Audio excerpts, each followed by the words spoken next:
Senator, absolutely.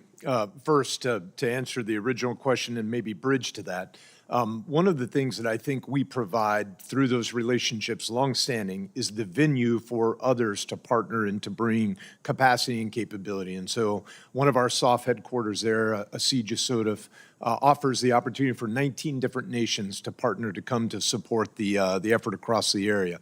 And I think that's critical because it is not just about what we bring, but it's about enabling those partners to really share more of the burden to be able to provide assistance to the Ukrainians as well.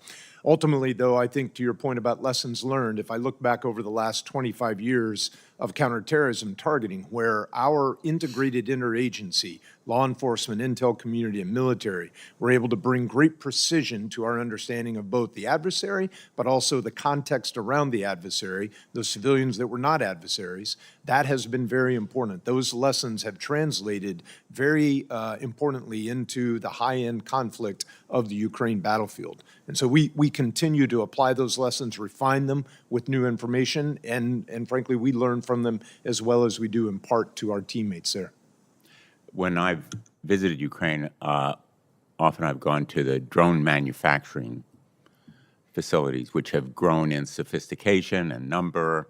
They're producing, I think, 1,000 drones a day now.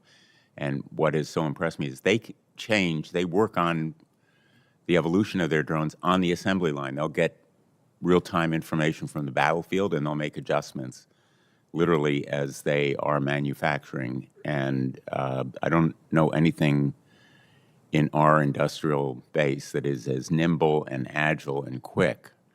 I hope this panel agrees that we need to move more in that direction. Would you agree, Admiral? Senator, I do, although I will say that many of our defense industrial-based partners are watching this as well. And of course, the Ukrainians are driven by the existential need for that cycle of adaptation. As we watch that, I have great confidence that our industrial base here can do the same. Thank you. Thanks, Mr. Chairman. Thank you very much, Senator Blumenthal. Senator Budd. Thank you, Chairman. It's good to see each of you. Thank you all for being here. Admiral Bradley, I want to talk about SOCOM's operation and maintenance budget, if you will. So I noticed that O&M has only increased from $9.4 billion to $10.9 billion between 2019 and 27.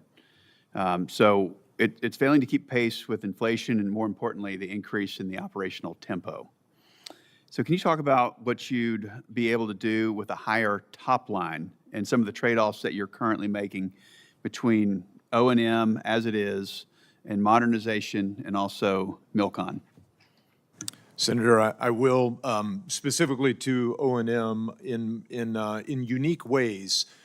Special Operations Command uses our ops and maintenance budget for our key modernization efforts.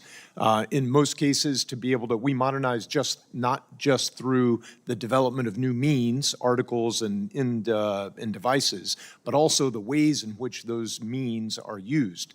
That requires more exquisite ranges that have the ability for us to be able to practice, train, and rehearse in increasingly contested electromagnetic spectrum environments. Those are difficult to be able to produce inside the United States, but not undoable. It just takes more money.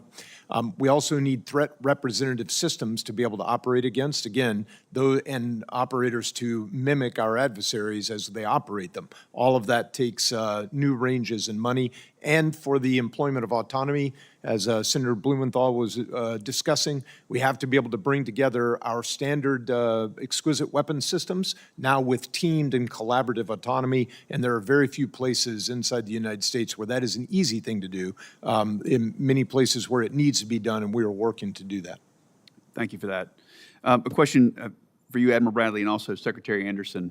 I'd like your thoughts on how we retain mid-career operators, if you will. You know, I know each service drives their own bonus programs, and I acknowledge that money's not the only reason why folks stay or go. But so tell us what you're doing to help retain our most seasoned operators, whether it's through non-monetary or monetary. And Secretary Anderson, we'll start with you, and then Admiral Bradley, please. Yes, Senator. One of the things I noticed when I was over in the Army was, you just can't throw money at the problem all the time, right? Whether it be retention bonuses, that certainly is helpful. But we've seen things in the Army where, change of duty location, those small things are what keep our individuals in. But what I would argue within the SOCOM community that we do incredibly well is our preservation of the force and family, which Congress has been so gracious to give us that $11 million. Now, granted, we're going to see an increase in the workforce on that. But what I would tell you is when we look at the service member and when they're making those decisions to stay in the military, it's typically not done in the team room. It's not done at the pool. It's not done wherever. It's usually done at the kitchen table. So the preservation of the force and family has been an absolutely amazing program where we're not only taking care of our operators from a physical standpoint, but from a mental standpoint.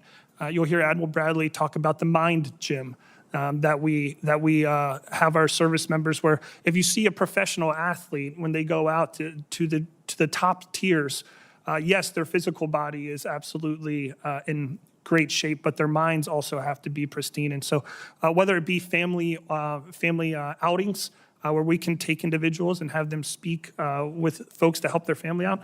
But that POTF program, the preservation of the force and family, is absolutely critical when we look at retention, Senator. Thank you, Secretary.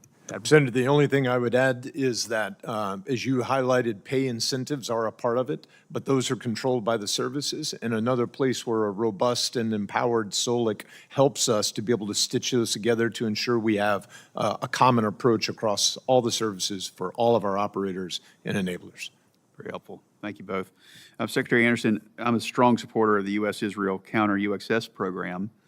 I think that's in your office. So can you talk about what your team's doing to assist Israel in countering Iranian unmanned systems and how these programs actually help our own military in return? Yes, Senator. So we have a unique ability to be able to work with countries like Israel, and there's a few other countries out there where we do essentially a 50-50 burden sharing investment. What we have found incredibly helpful is to see some of the counter-UAS that us and Israel have developed together that have 100% been applicable to operations like Epic Fury. Now, granted, we don't always have the capability that has the same function, if that makes sense. So there's certainly things that we want to use the capability for that the Israelis want to use the capability for, but it's been 100% an absolute great partnership with the Israelis to be able to not only on the counter-UAS front, but a few other different areas that we've been able to work with the Israelis. Very helpful. Thank you all. Thank you very much, Senator Budd. Senator Hirono. Thank you, Mr. Chairman. General Rudd, in previous elections, as part of the election security group ESG, both Cybercom and NSA played a vital role in protecting our democratic processes from foreign interference, and I assume you share